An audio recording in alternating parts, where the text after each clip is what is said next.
Business Takeout presents The Cocktale Hour with L.A. Wade.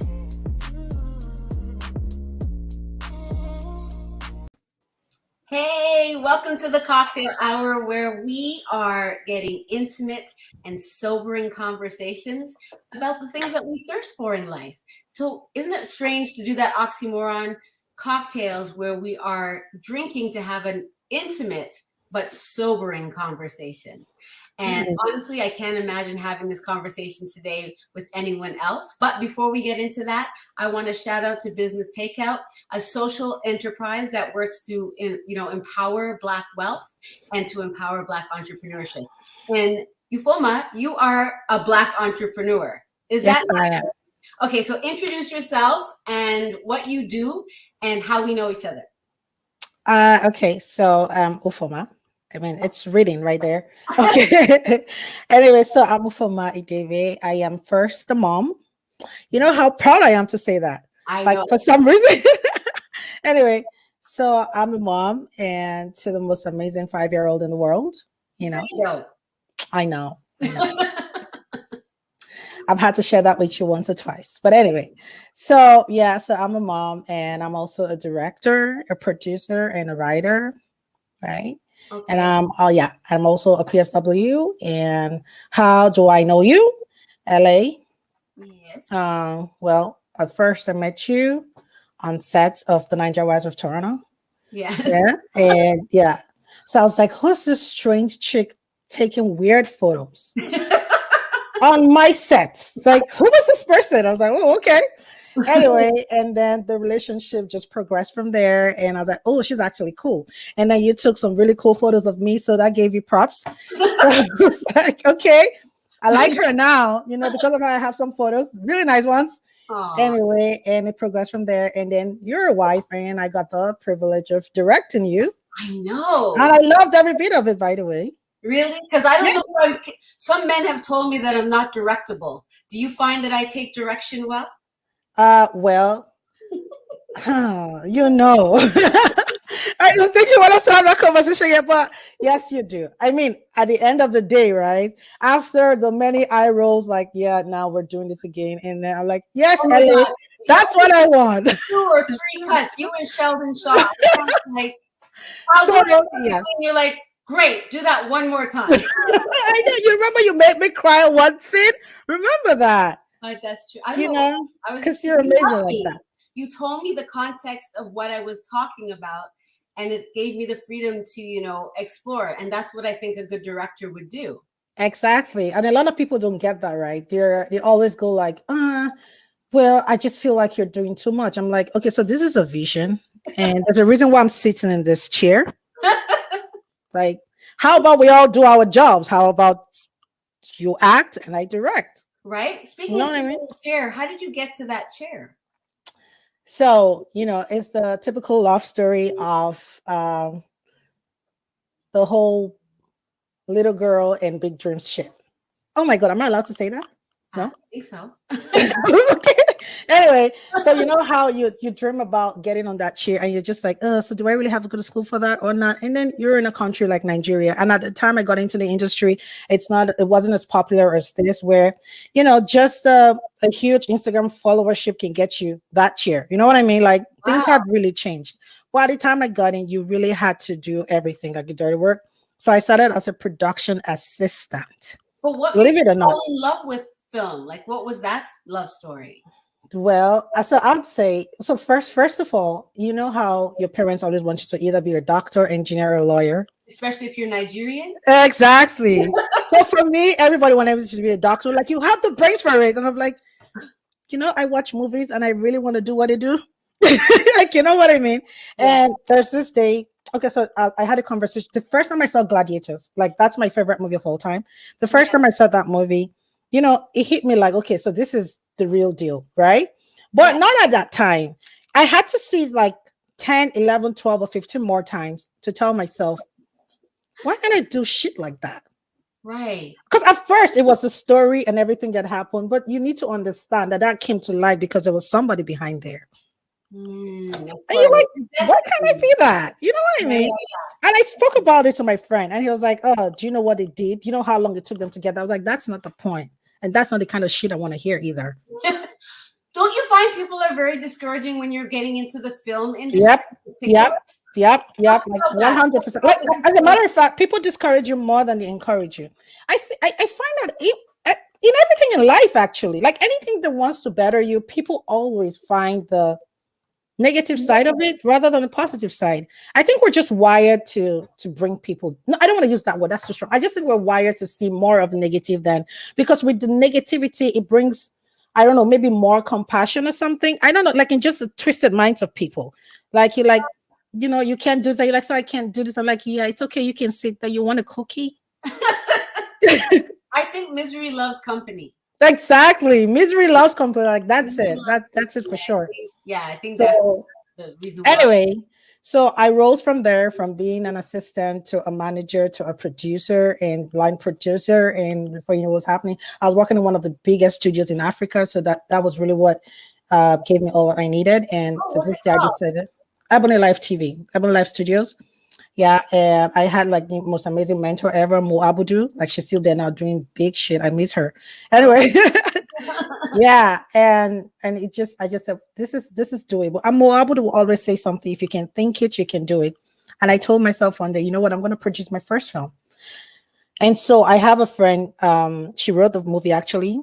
So it's called Miss Macadrula's Way. So it's about a woman who wanted her son to give her a child, but she had limited time to live. And so the hustle and bustle of trying to get pregnant, from having a busy wife who was an on-air personality who wouldn't make it home in time to have sex with her husband, to get pregnant at the time. So they were, pressed for time. It was a most amazing movie. It wasn't shot properly because, we're still trying to do it, but we did that movie and it came out. And I was like, see, it's doable. You know what I mean? Like, it's not so bad. Yeah.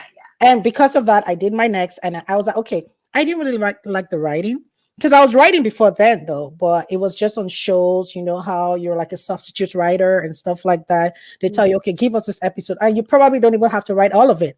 You know what I mean? And so I was like, but this is an experience. This is something I do, and someone has paid for this. The minute someone pays for something that you do, you're on a path. So they were willing to pay you. Exactly. So did you find it difficult to choose between producing and directing? No, actually, because this is why. So a director may just come on set and do their thing, right? Like you do. Exactly. But it takes a lot. It takes a lot in producing the movie to be able to make you a better director. So this is what I mean. So said as a producer doing their thing, a director has to do that too, sort of, to know what is available to them, to know what they can work with. I can make my demands as a director, but if I don't know what goes into producing that movie, I may or may not get my demands. So what am I going to do on set? So I kind of need to be in the journey as well. Okay. You know what I mean? Yeah, I find that sometimes if the director and producer don't have good communication. Oh, yeah, that's a recipe for failure for any production. You know how my favorite line is production value. Like I need to have the value. You know this. Hashtag production value. So you have to work hand in hand. So I don't think that like it's a big difference, because they kind of go, you know what I mean? Yeah. So okay, this is where I want to go with this, because I don't really know you, but I also ouch. I don't really know you. I see you on set. Tell me what to do. You're very passionate. What I really loved about watching you do your thing is how confident you are in telling people what to do. And people are always complaining. We're always complaining around you, but you don't care. You're just like, yo, do you want this or not? We have to do this. Like, you're paying me to be here. So like, what's the deal? Where does that come from? First of all, I know that you know why you're there. So, I guess I just run from there. I know why you're there. You know why you're there. You know what I mean? So I'm like, there's a foundation. Like, we're here for this. So you can't tell me not to do it. You know what I mean? No. And so I have to do what I have to do. Like, I'm very passionate, like you said, right? You're not just passionate. You have vision. Exactly. Have vision. And you're when I say you're passionate, yes, you're a passionate person, but you're also passionate about storytelling. It seems. It seems like you're passionate about storytelling. So while we're on Niger Wives, it's a reality TV show. So we're learning how to tell our own stories, and you direct that. And that's what I found really great about working with you, is that it's my story, but you're directing it in a way that allows it to be shared without well, sometimes there's a lot of exposure because it's me, but so tell me the difference between directing a reality TV show versus your own feature film. What are the differences? So first of all, one of them is fiction. You know what I mean? So it can go anywhere you want it to go. Okay. You know what I mean? You can change the script at that very minute. Even if you're not the writer? Yeah. So this is the thing about writing and directing, right? So it could be written a certain way, but you do not have the set for that. So you have to change things around, because another motto I go by, the show must not suffer. So we have to improvise as we go. So we should take notes. Production value and the show must not suffer no matter what. So the show must not suffer. No, it must not suffer. So now talking about directing reality, it's now, this is your reality. This is what you want to show people. Now, where I come in is, what exactly do you want people to see? You know what I mean? So you're drinking a cup of water. You're just like drinking and like, yeah. But yes, you are doing that. And I know you are doing that because that's real stuff. But how are you drinking the cup of water though? Right. There's things that I never ever thought about. That, you know what I mean? Yeah, because people are always like, oh, reality TV, it's not real. That shit's real. It's real. You like, I might be having a real moment, and then you'll be like, capture that. Right? Exactly. And then another moment. And then you made me cry. One time you were having one of those moments. You actually did make me cry because it was real shit, right? Real. And then I was like, don't act as though this is not real. This is your reality. This is your life. You know what? This is your passion we're talking about here. And someone is messing with that. Ella, is this really how you're going to react? Right. Yeah. And then you go mad. You were like, for fuck's sake, this is not how I should react. You know what I mean? And then you actually did react because it was real stuff. So that's a difference between reality. Some people say, oh yeah, today they're direct reality, or just like you said, are they acting? Like, what are you talking about? Yeah, it's just you're showing people your life, but you also want it to be interesting enough for them to sit down and watch your life. So nobody's gonna watch you sleep. For a little while, they might. And it depends on what you're wearing too. So right. So reality TV is like, that's true. But 8-hour sleeping session, which is what you may typically do if you're blessed in your life. I know, right? Isn't that interesting? So as a director, you would take the sleeping scene and maybe do like seconds of that, and then the next cut to what happened after those 8 hours where I'm making exactly. So yeah, we do that, and we all go to sleep and wait for you to wake up, like we do. Yeah. I've been caught sleeping on exactly, because it's real life, right? Yeah, it's your life, and we're after that. Yeah, I think so. But I'd say that directing feature is, I don't know, I find it more interesting than reality. You know what I mean? Because reality is your life. You know what I mean? Yes, we always think fantasy is more exactly. Like fiction, you're like, how about this happens? And you're like, oh yeah. You know what I mean? Yes, exactly. But I will say, in the ending of the reality show, it's like you really gave permission for us to feel what we're feeling. You to stop us from censoring ourselves and to just go into the emotion. And people are like, oh, aren't you guys all friends? Yes, but don't you ever fight with your friends? Maybe you may not punch your friend, but maybe you will. It depends on what you're exactly. I just found out something that I would want to punch my friend over if it was still. Oh yeah, exactly. Imagine we had that here, but I'm just saying we're not. That that's an example that if season 3 hadn't ended, that would have been something very real to have captured. Oh, it would have happened. It would have happened. Exactly. I fear season 4. No, maybe things would have calmed down by then. Who knows? But yeah, maybe because you still have lives after filming, right? So and people forget and they forgive and stuff like that. You know what I mean? Yeah, it's kind of like where we left off, and we have to kind of like in that first thing we kind of tell the story of what's happened, and then the magic happens. Yeah. Yeah. So I want to pick up our co-star here, Faces by Pureness, who is giving you a lot of heart faces. Aw, hi Pureness. I don't want to say she was my favorite, but she was. She's not. She was your favorite? Yeah, I mean, I like her life. Good. Yeah. I'm allowed to say that now. Maybe not before while filming, but I'm allowed to say that now. So yeah, she has a great life. I mean, we all have really interesting, different lives, and that's also the strength of the show, I think. Yeah, that we are so different. Like, you know who, Miss Barbie, Miss Bronze Barbie, with her 6 pitney and her waist is about that big. I know, I hate her. I mean, everyone does. And then she's flawless because I know, I hate her. Like, really, geez, like, how is she so flawless? Like, she's so amazing. Like, yeah, like she's a beautiful person.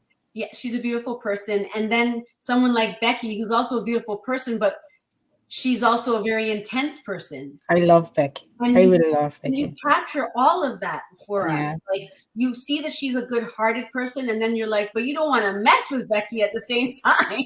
Yeah, you see, the thing with Becky, I had to learn how to direct her because otherwise it would have been chaotic, you know.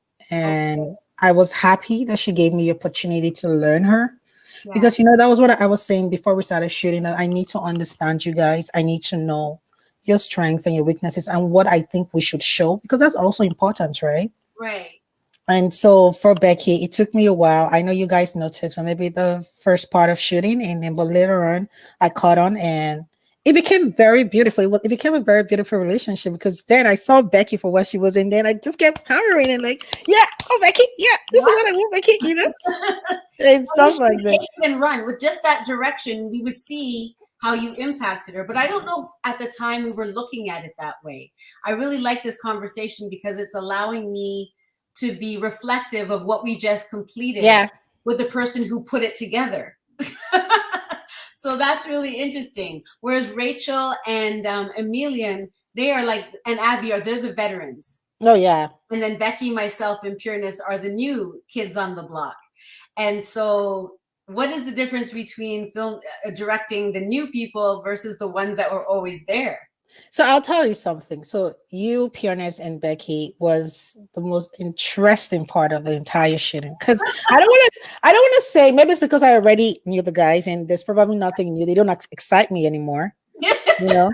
But guys, yeah, because so the thing about directing is you know me, you know how I do my thing and things I want to see. I'm always up for a challenge, and you know, Sheldon and I go like, I don't like it. You know what I mean? Sheldon was like, okay. But when you both like it, we all feel it. I know, because this is like we said, it's your life, but how do you want to tell your story? You know, and that's why we're there. So for you guys, why I really enjoyed it, like Becky, that you said, you know, the first few parts of the film, it took me, you were there, like, you know, the challenges I kind of had with her, and then boom, we started having this rhythmic relationship, and it was great. And then you know what you do for me. I mean, we can't say all of that here, right? Because, you know, but you were amazing to work with. You were annoying sometimes, but you were great for the most part. And the most part, you know, it was just more than the times you were annoyed. So that was great. And Pureness was just a flawless angel. Like, you know that. Like, Pureness is just so, you know, put it in and just did everything. She was just ready to put her life out there. Like, she was just waiting. Like, okay, is it my turn now? So now this is me, Pureness. You know what I mean? And that was cool to do. And of course, we still had to find our footing in terms of directing, but I felt it was seamless. And you, almost everything you did, like almost all your stories, in as much as sometimes I get to say, okay, how about you tell your story this way? In as much as I need to do that, but you knew the assignment from the beginning. I knew the assignment, and I pride myself on trying to be as professional as possible. So that costs money like that. Yeah. And that made me very exciting. It was an exciting journey with you guys. Like, it was really exciting. Yeah. So for Abby, Rachel, and Emilian, I mean, it's like an old wife and a new chick. You know what I mean? That's not good. I mean, I love my wife, right? Right. But side chicks are pretty great. Exactly. You know what I mean? I mean, but look at you though. Like, everyone on this interview right now, they know what I'm talking about just by looking at you and listening to you. You know what I mean? What did annoying, huh? Yeah. Some stories. Okay, they want to hear stories. Okay, I got one. When I was annoying, tell me. So there was this time I was shooting someone's birthday. I don't want to say who. And so I know everyone was tired because we were shooting all day and it was her birthday and things kept going wrong. Just like a typical day. And we were filming every bit of everything that was going wrong, right? And some people were overreacting. I thought they were overreacting, but I'm not the one. Exactly. I'm not going to tell you how to react to having your birthday, having things not go your way. It wasn't you yet. And then everyone was tired. And then we eventually have the dinner. And then you were annoyed just because I was telling you guys like, hey, okay, I know this is what is happening and all of that. And I said, okay, so guys, this is it. LA, I understand that you guys are tired, but this is it. Like, we have to do this. This is your story. You already told it. And then it was just, we know what to do. We know what to do. I was like, you do? Okay, do it. And I was so mad. You were so mad. You walked off the set. I did. I was like, what is it? Because we're all tired. And I was losing daylight. That was pissing me off that I was losing daylight. Well, I can't control that. And that was my point. Like we were losing daylight. And so I was like, so I said, I want this because this was your thing already. You the one who's doing what you're doing. I'm just there to say, this is how we're going to put the cameras, or this is how we're not going to do it. And this is how you look, and this is how you don't look. I'm like, so what the hell? That's what I'm doing. Anyway, you were annoying as F. But of course, it was good for that. Because I never knew before that just how much you cared about what we were doing. So it was like it kind of contextualized everything that we're all here trying to do something that has never been done in Canada before. Mm-hmm. And we're all dialed into it in a different way. But as a director, we're just living our lives. So yes, we're irritable when we're in real life, when we're not actors. Exactly. And you know what I say? I was like, I don't care if I'm in the shot. Just take it. They're annoyed. Of course you're annoyed. I'm a random person. You know what I mean? Like, but I was mad. And then the next day, Ellen was like, oh, hi, Ufuoma. I just want to appreciate you for everything. I was like, oh gosh, you're such an angel.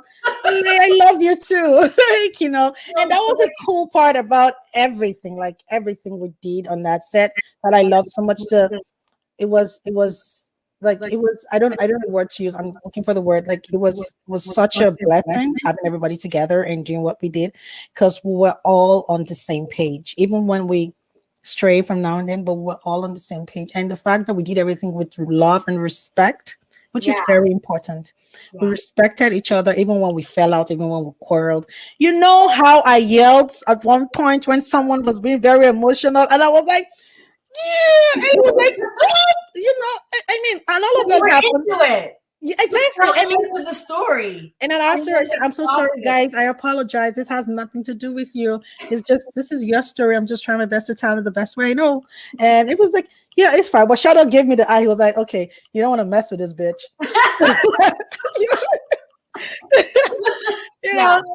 It's like, you don't take my kindness for weakness, and I'm not a weak individual, but I will take so much, and then you may or may not get the full length of my tongue, and it depends on how irritated I am. But I learned a lot too because I'm not an actress, and I've never had a camera in my face while I'm just living my life. Exactly, and then trying to like be myself as I say something that is important to my life, without feeling like I'm acting. So that needed to be directed. Exactly. And so after I saw you get mad that day, I was like, okay, this girl knows what she wants. She knows what she's doing. We had to learn how to trust each other. And maybe it had a rougher start in different ways with all of us. But by the end, we had magic. Yes, we did. We did. Yeah, that was really, really good. But, and that's cool and everything, but I still don't understand why you want to tell these stories. Which stories do you want to write down and tell the story? And which ones do you want to direct?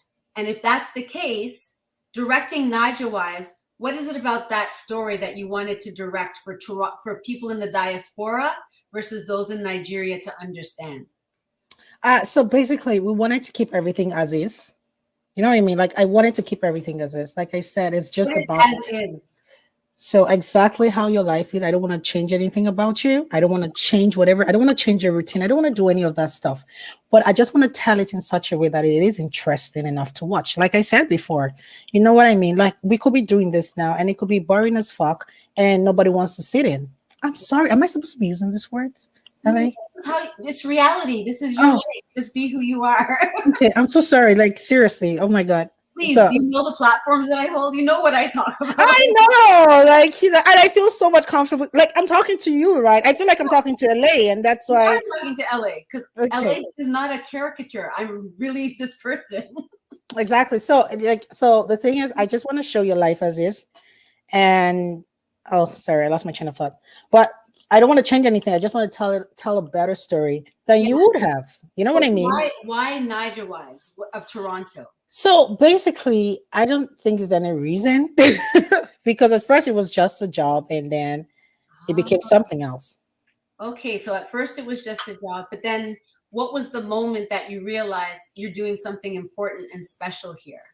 So it was in the first season, and after, so Nigeria Wife has a journey that I'm not willing to talk about.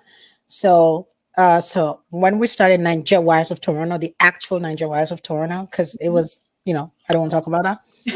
So when that happened, that's when I realized, okay, so this is the real deal. This is a family business.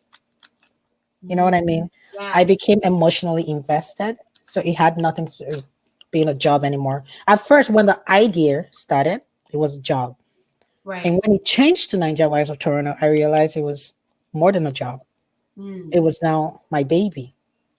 Was it the fact that you were telling women's stories or you were telling a cultural story? So neither, actually.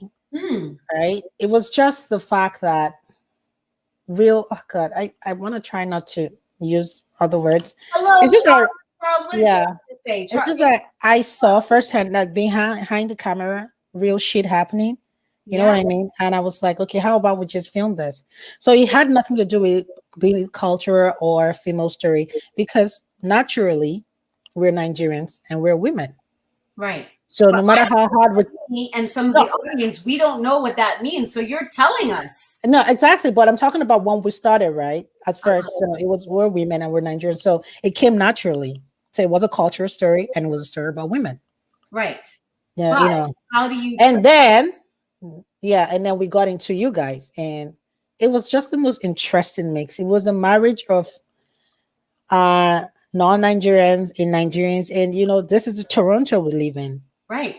How do we mix that shit? And it was beautiful. It was beautiful. It was beautiful, but I think about, because I always think about my audience in some regards, or at least the audience I want to reach. And what made me sign up for it was in season 2, being a behind the scenes photographer, I really got to see behind the scenes where I could see what it was like to put something like this together, to direct it, to produce it, and capturing those moments gave me a different perspective so that when season 3 came and I was asked to do it, I knew already somewhat what was going to be expected of me. And you knew the kind of story you wanted your people to know. So that's the thing, though. And like I said, the stories are there already. You know what I mean? Because it's not scripted. Right. It's not scripted. And we told it. Yeah. Yeah. I just don't want to talk about it, like, because I don't want to just give stuff away. I know. But we told some pretty deep stories that you're aware because it was happening. You know what I mean? Yeah. So, and it's centered around even you not being a Nigerian. Yeah. And how that, the cultural difference. Yes. And how all of that played out in the show. And you being a woman. Yeah. And you being divorced and being a single mom and the challenges of all of that. And for each and every other cast as well. Yeah, we all had stories. Yes, we all had amazing stories and we told those stories. I believe because time is also of the essence, right? Because we can watch this for 8 hours. We just don't have that much tape time. Right. So, but I believe we told as much as we should, because just as our faces are different, as our problems are different, our challenges are different and stuff like that. And I believe that our differences came to play really nicely. Yes, yes. Yeah. It was fascinating to see my life marketed and directed. Yeah. I mean, my life is pretty animated as it is because of what I do. Yeah. To do it, it came from a place of my healing. That's where I'm able to do what I'm doing. People think that, I don't know what they think. They think I'm this character that I go around and ask people questions. And I'm just like, yeah, that's a part of me. But there are other parts. And I feel like Nigel Wives got me the opportunity to, what makes her do the things she does? Exactly. Who is that person? And your story can also help other people who are, you know what I mean, who are maybe not as the same situation as you, because no two people have the same situation, but similar, right? Mm-hmm. And people see how you go your day to day, they see how you do your things, and like, you see, so with everything life has thrown at LA, and she's this person. Yeah. You know what I mean? I can see her be this person. Why can't I be this person? You know what? I'm going to dust myself off and I'm going to see what I can do about my life. And don't forget about all the things women go through, like in our bodies, because our biology is just the way it is. Unfortunately, we're made the way we are. And there are a lot of stories about that also in the show that we had to talk about. You know what I mean? Because these things are real. They are real. They are real. You know, and things that we talked about in the show are things that one or two people are going to be like, huh, so this is the thing. You know what I mean? Like, a lot of people are going to learn from it, good or bad, whatever it is. Yeah. Have you ever directed the reality side of things and decide, like, how do you make decisions of what you will leave? Or have you ever had to make a hard decision and say, you know what, we're keeping that in? I know it's hard for you, and but as a director, you want what you want because you're also telling a story. Yeah, I did that last year, and it was one of the reasons why I really appreciated the filming this year.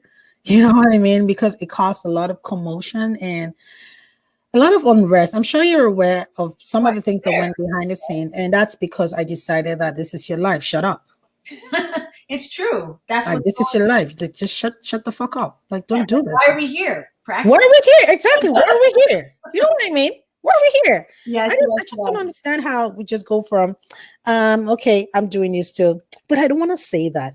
No, but because we want to censor. There's one thing about trying to present who you truly are, and then there's an idea that you're censoring who you really are, and that's what you removed from us. Exactly, because what's the point then? Yeah. We might as well script it. Exactly. Yeah, I really appreciate. And we don't want to do that. So yeah, because it doesn't make any sense. It's we don't want to lie. No. Well, you know what I mean? We can't. It's what's happening. Yeah, you don't want to lie. You don't want to say this is what you're doing and it's not what you're doing. Right. And because everybody knows in life there's the ugly part and there's a beautiful part. So, we're a mixture of both. You know what I mean? Yin yang, right? Yeah. Yep. So we're gonna see some different characters that pop up in the Nigel Wives. Oh yeah. I mean, we met some very interesting people along the way. But the funny thing is, those people were not planted. Exactly. That's what I'm saying. It happened to us, and we had to beg those people to say, this happened to us. Do you mind coming and being a part of the show? Yeah. I was like, okay. Yeah, because that's life, right? Yeah. But those people didn't sign up to do a reality show, but they were part of our reality. So I had to ask them, hey. Exactly. It's like your son, right? Like, I'm your mom. Like, I'm sorry. You are my son. I'm not going to go borrow someone's child to act as my child. You are my child. Exactly. Your name is your name.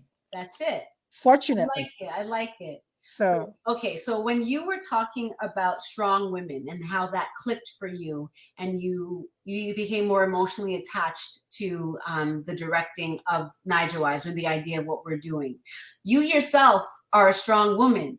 And so what are the things that have been your story about what's made you strong into the director that you are today?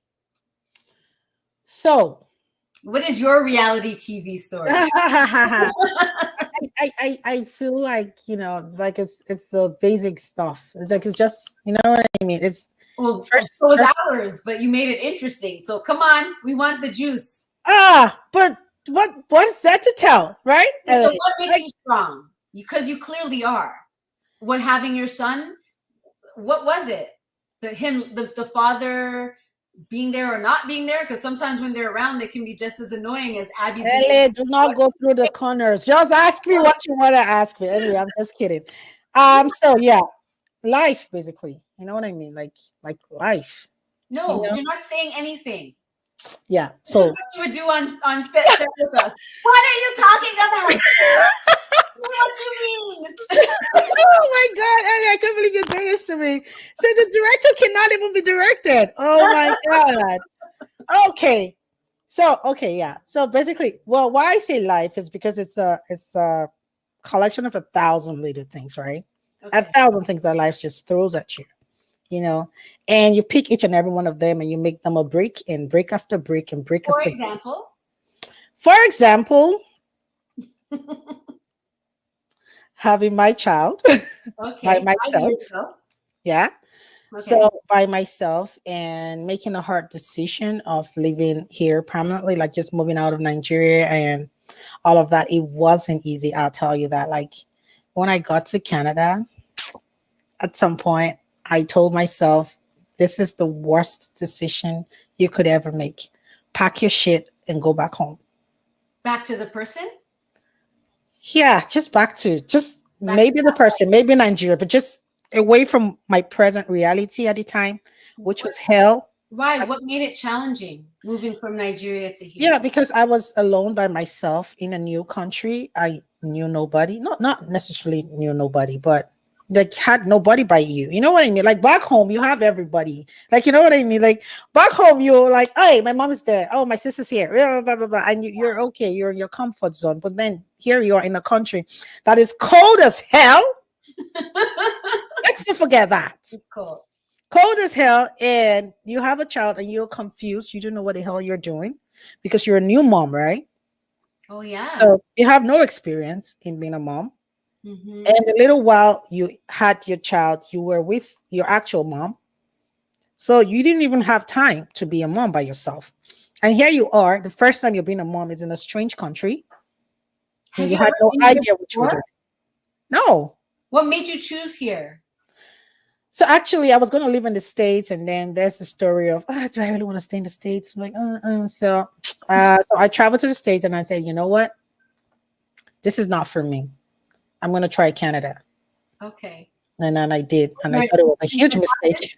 Was there an incident that happened that made you? Oh, no, not at all whatsoever. It's just I wanted a better place. You know what I mean? Like I did want a better place. Okay. But yeah. So LA.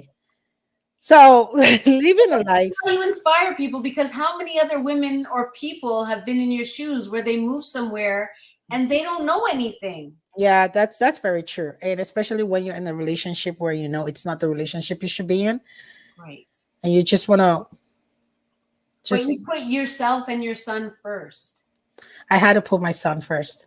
So even when I wanted to go back, because I didn't put myself first, even when I want to go back, because I'll be in the train station and I would cry and cry and cry. And there was this day I actually cried. It was cold as hell. I cried so much, asking myself what I was doing in this train country when I had an amazing life back home. You know what so I thought. And I cried and cried. And at some point I was like, but I'm supposed to be doing this for him. And he was in a stroller. And I opened the blanket and I saw he was sleeping so soundly, so peaceful. Oh. And I cleaned my eyes. I was like, I think I'm doing this for him. You know what I mean? For some reason, if he was awake and maybe cranky, I'd be like, I know. This is you'd be both upset. You know what I mean? And I think that was it for me. That day was it for me.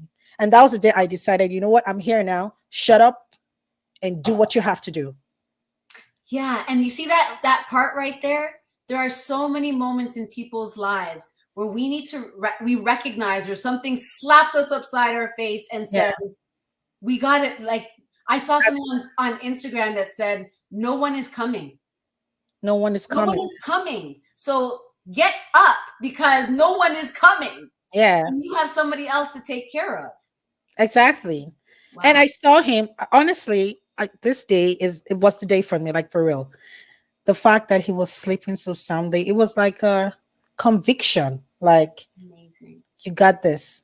It's okay. It's like my son was speaking to me. My baby, my 18 months old, was telling me, it's okay, mommy, just by sleeping soundly.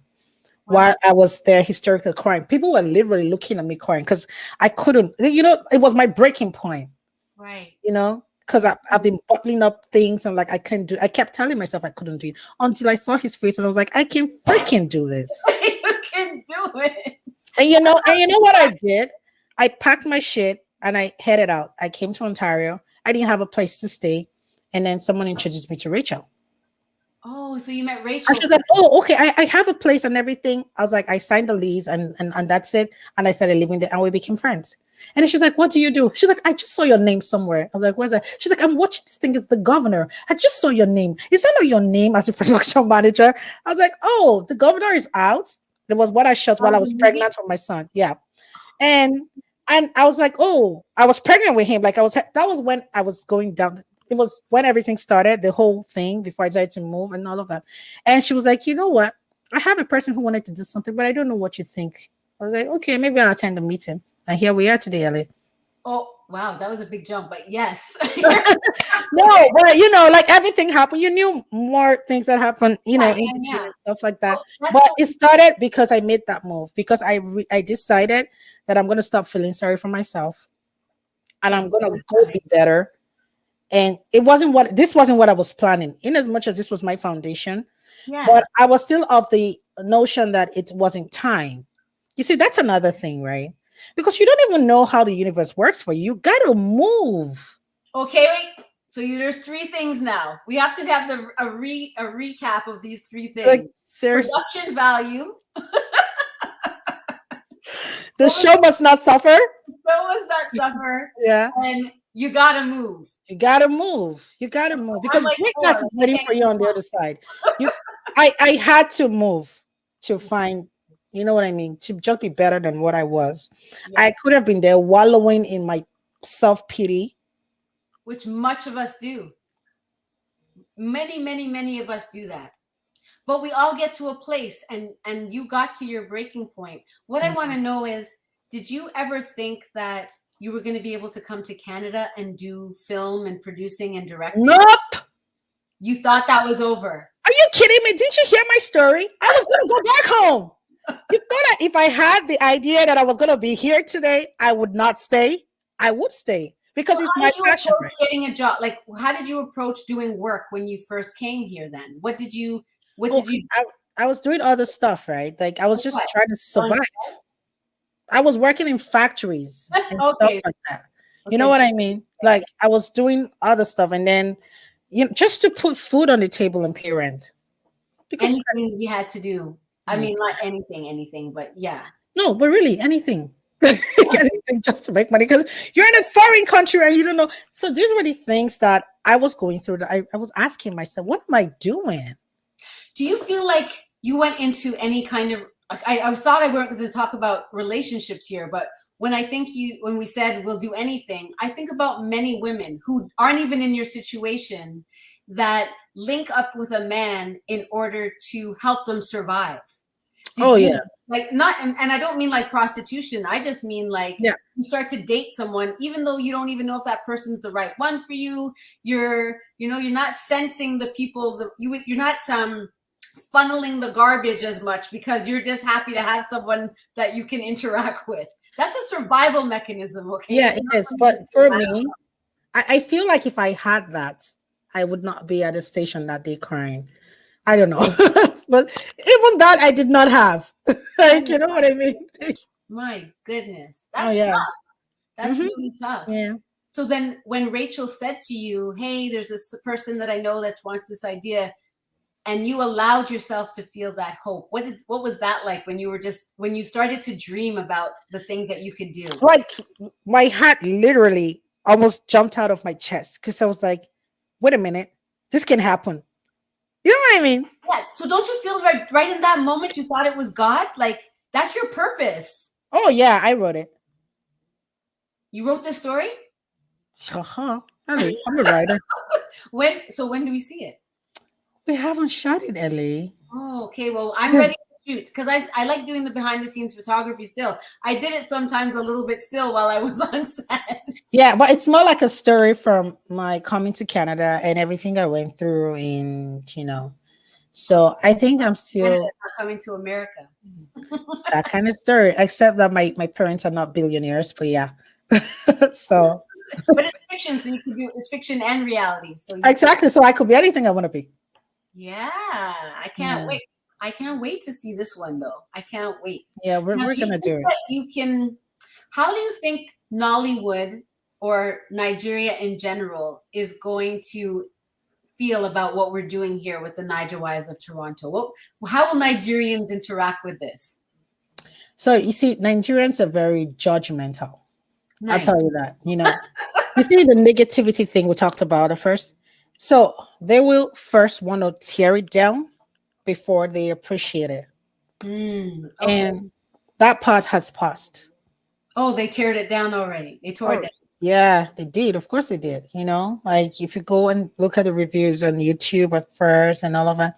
And now, so they did that for the first season and maybe part of the second season where they now say things like, oh, yeah, this is now better production. Okay, so this is getting better, Yeah. right? People will And criticize you when you're just starting out as if you're supposed to have yes, a $1 yes. million Because budget. that's the first instinct. They want to pull you down. And when they see you don't give up, they now say, oh, okay, so they're for real. So that's why you should never give up. I kind of relate to the story. You should never give up. Don't let them see you as a person who cannot do it. Listen, that's Because they'll try to tear you down. They'll laugh at you. They'll tell you your idea is garbage. But it's your idea, not theirs. yeah. You're the one with the vision, not them. I don't know if you guys know, like the Nigerians on the show realize how important it is to people in the diaspora to have this show.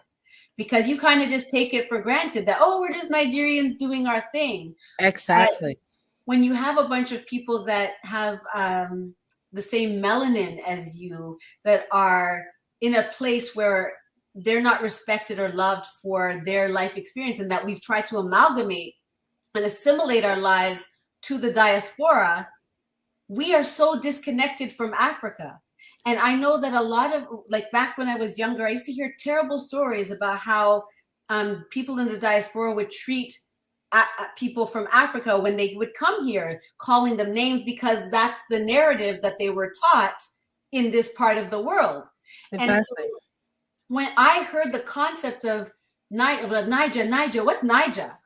Oh, that's how Nigerians refer to themselves. Okay, so Nigerians of Toronto. Okay, yeah, there's a lot of Nigerians here in Toronto. Mm-hmm. What is that like? What is that about? And I fell in love with just the title and what it ideologically meant to be able to explore that. And I don't know how much of that was seen in season 2, but I know it's in season 3. Because you did it. You mixed the two cultures together in the show. And it was perfection, because if you want to expand your audience. Thank you, LA. But keep going. No, because what you're doing is so important. It's so important because now I have friends in the US that I send the things that we're doing behind the scenes, and they're like, what is this? Is this like the Housewives of Atlanta? I'm like, yeah, but it's better because because there's actually, it's not like because it's Potential Films, we got to give it up to Potential Films because definitely. The editing and the production value of what we're having, it would make people stay in that space of, oh, look at these people, what are they doing? But because of how talented they are with editing and the quality of equipment that they use, it makes us look like we have really big production value. We do have the value. We just don't have the budget, but yes. Hard to do that. And I just think that it was just such a, I didn't expect to talk about this actually, but it's really, really important as to why I joined the cast. Yeah. Because I like bridging gaps between things. I like to destigmatize things. I like to educate people and empower people, make them laugh, and facilitate healing. And this show covered all of the things that were right? It covered all of the things that were important to me. And that's when I knew I had to do the show no matter what. It's so powerful, and I look forward to where it's gonna go. You have a lot to be proud of. I can't even you have so much to be proud of. Now, in terms of the Nigerian side, what is going on there with your work? What was your work like there compared to here? And are you going to do more things there? Well, for now, no, because I'm here now. You know what I mean? And this is a big market, and I'm trying to get into the space.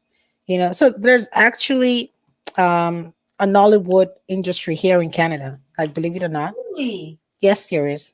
You think I can be the first crossover non-Nigerian Nollywood star? I don't think so. I think you already have that. Too late, Ellie. Too late. It's done. But so we all have our visions, and we know what it is we want to do and how we want to do what we do. Yeah. So having that industry which is there and saying, oh, how come you're not in that industry? It's just so there's a divide, sort of like it's an invisible divide. Yeah. Right. It is an invisible divide. That's what racism does. Yeah, it's an invisible divide. And you're just like, oh, okay, well, I don't think that I'm going to fit in that dynamic. I don't think it's going to work. Right. So I don't want to force it. I'd rather stick to my lane. Yeah. You know what I mean? And take it from there and branch out. You know what I mean? Like create your own path kind of thing. Do you have goals for other works that you would like to do here in Toronto? Oh, yeah, absolutely. Like for starters, so I just actually registered for a masterclass. Yay, me. And no, so the main reason why I registered for the masterclass is because I have a project coming up, right? And a feature film that I'm going to direct.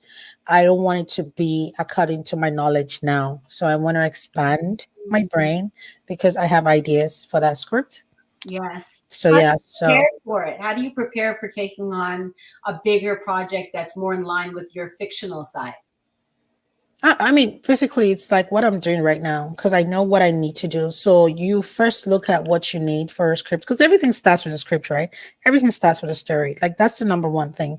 And when you have your story, then you can begin to create all this more like storyboarding, but having all these imaginations and how you want the script to be and how you want that scene to be and how you marry it. Because that's very important. You need your transitions to be seamless. And so you don't want to go, yay, and then calm down. People like, what the? What just happened? Like that. Yeah. You know what I mean? So, and me, I'm a visual person. You see that on set. I just keep quiet and my eyes are like that, like someone in trance. And Rachel goes like, oh my God, what is she thinking now? You know what I mean? I call that your Holy Ghost writer. Yeah. So I try not to prepare too much though. Okay. Yeah, because I find that when I prepare too much, whenever I get there, I always feel it's not good enough. So I like to be spontaneous because you see, when I am spontaneous, I know that that's the best I can do. Right. But because the worst thing you can do for yourself is to have self-doubt. That's another one. Yeah. Come on. Listen, you can write a book. But it's the truth though, because when you prepare too much and you get there and you see the scene and you're like, oh, maybe what I just thought about would not work for this. And then and you're about to shoot and people are looking for you for direction because that's why you're there. Right. I have a question about like a director when you're at a casting and you have your vision in your mind of who you want to cast for the role you have. Mm-hmm. And you send out the call. How annoying is it if somebody is sent to you that isn't what you were kind of looking for? But then what if it changes how you feel about the character? Does that ever happen? Well, it does. And that's only because you see, okay, so before I became a director, I was a casting director, right? Okay. So, even for scripts that I did not write. Yeah, I was a casting director. That's what I was for Ebony Live TV before I left. So you watched your cases. Oh, yeah. Yes. And so, yeah, that does happen. Where you think that maybe I should change the script for this person because the actor is just really good, carry the lines very well, and you begin to see them. Yeah. You begin to see them. But you see, the thing is, 1,000 people may walk into the room, and I'm not kidding, 1,000 people, like 1,000 people. Wow. I sit through auditions for like a whole week, and I see hundreds of people a day. Yeah. And guess what? When you see the one, you see the one. When you see the one, you know the one. It's spiritual. Yes. I don't know how that happened. It's honestly like sometimes I go home after I had this job of seeing hundreds of people and I'm like, damn, Kenneth was good. And somebody goes like, you saw like 300 people. What are you talking about? I'm like, yeah, When you see the one, you know the one. You know. So, and it resonates in your heart. That's Yeah. So to answer your question, Yeah. you can send me someone and you can just change the way I see your script because you're not perfect. Always remember that.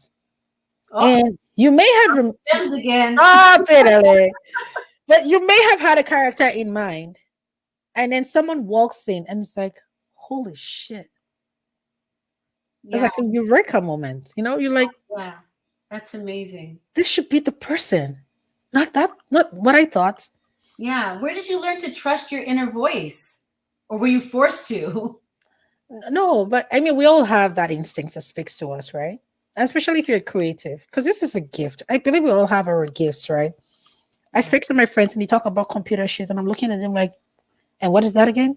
You know what I mean? Exactly. And then I talk my thing and they're like, I don't really need to know, but it sounds interesting. So we all have our gifts, right? We do.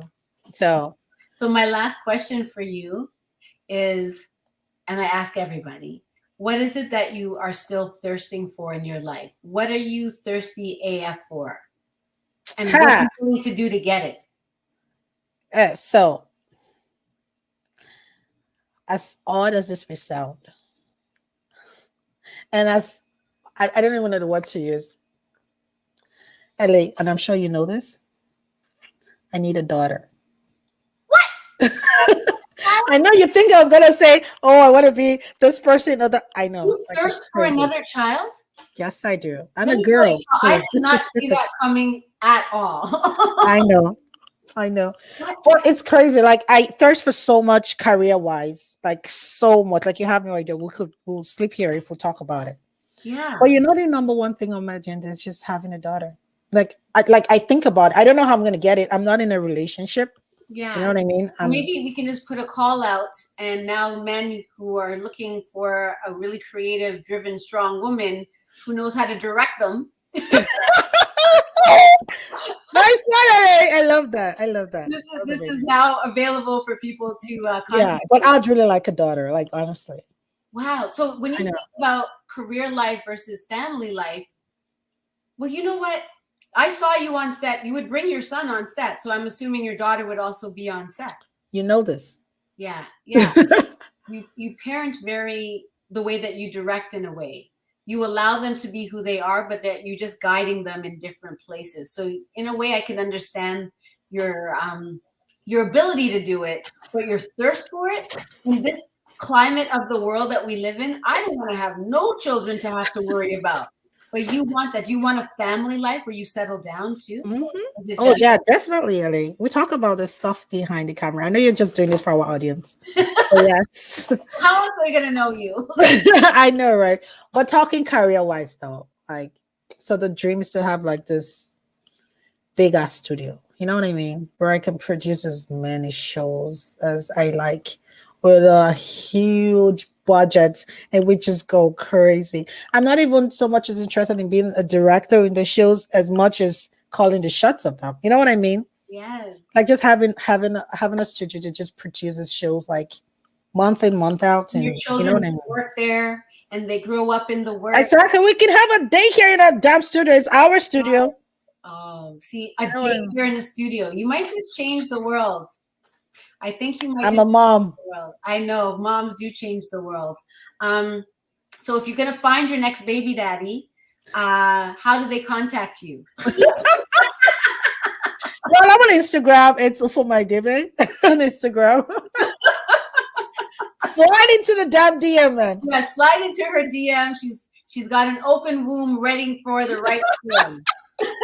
That is so funny, Ellie. Yes, the womb is open and working. Because that's a huge thing. Oh yeah, I have receipts. I have a child. To know your age? I'm 36. Come on, everybody knows that. 36. You still have a couple of good years. So you can spend a year getting to know him, and then see. Don't just like the first one that slides into the DMs. Don't follow my sex addiction past. We're gonna filter shit. I have you for that. Yes. Oh my God! Don't come. Oh my God, that is so funny. Oh, Richard Pollard says, I love it. So interesting. You are a very interesting woman, and I'm really glad that you faced your fears and left Nigeria and wanted more for yourself and your son. Yeah. You've given Canada Niger Wise of Toronto with the help of Baby. those beautiful women that put it all together. And I'm honored personally to be a part of something. I feel like that is my destiny, to bridge cultural gaps and to do the things that this show represents. And Yep. so thank you for helping me fulfill my purpose and love in life. And I love your son, and he will make I know you do. I love all the kids on the show. Like, I'm not even really like a mom's mom, but kids like me because I'm real with them, and they can take, they know who's real. They know who's And real. he goes like, Auntie LA. Auntie LA took this Oh my picture. gosh. I was like, I know. Auntie LA loves taking pictures of you. And I love that. Okay, last question. Can you literally say "oh" at the end of any word, and you are speaking like a Nigerian? Yes, so. Like, I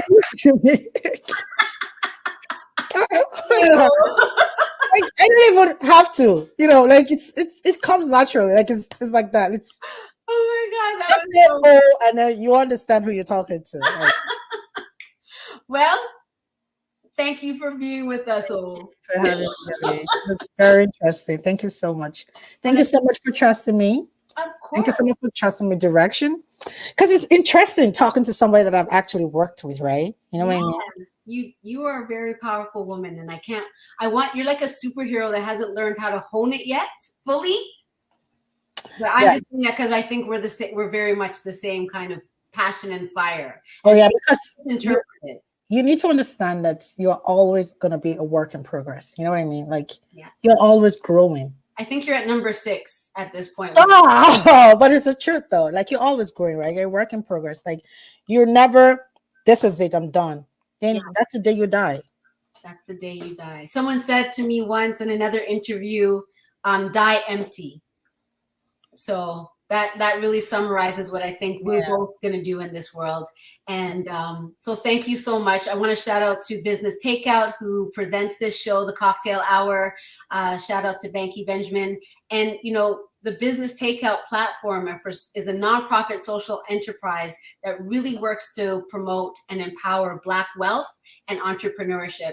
And I'm so proud to be a part of this platform. Oh, somebody has a question. So right before we end, go ahead and ask your question, Gloria Anderson.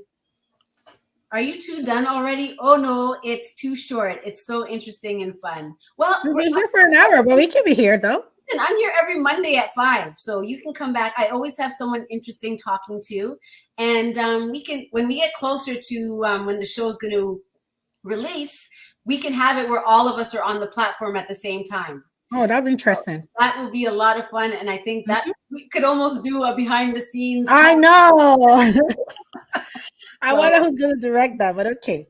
Okay, so Gloria, if you could really quickly type your question, we'll wait 2 seconds for you here, and then if not, it's been a pleasure as always speaking and being in the presence of. I like being in the presence of a strong woman. I put on Instagram the post about when you were directing someone of what to talk about, and you talked about the strong Black woman, but you also said be careful of the trope of the strong Black woman, and that was a powerful distinction to have been made to help Pureness tell her story. Okay, the question is, how do you share your time for work, your son, and your best friend?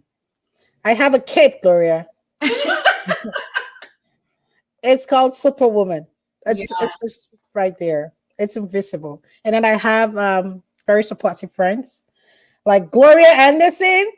Do you ever, you know what, Gloria, thank you for asking that question, Gloria. Do you ever resent the cape that you have to wear? Because I do. Of course. Are you kidding me? But I don't want it to ever be confused with me resenting my son. Of course not. Like, trust me, everybody understands that you're a superwoman, but you're not superwoman. You know what I mean? You're a superwoman, but you're human. In my Instagram post, to be careful of, like, yes, you're a strong Black woman. Yeah, but just how much can you take? You know what I mean? Like, you need to understand that there's a threshold and don't push it. Yeah. Like, don't. That was really powerful. Yeah. It's been an honor, seriously, to be a part of this cast, to be directed by you. And I hope that I get the opportunity to work on your projects, even if it's just as a photographer.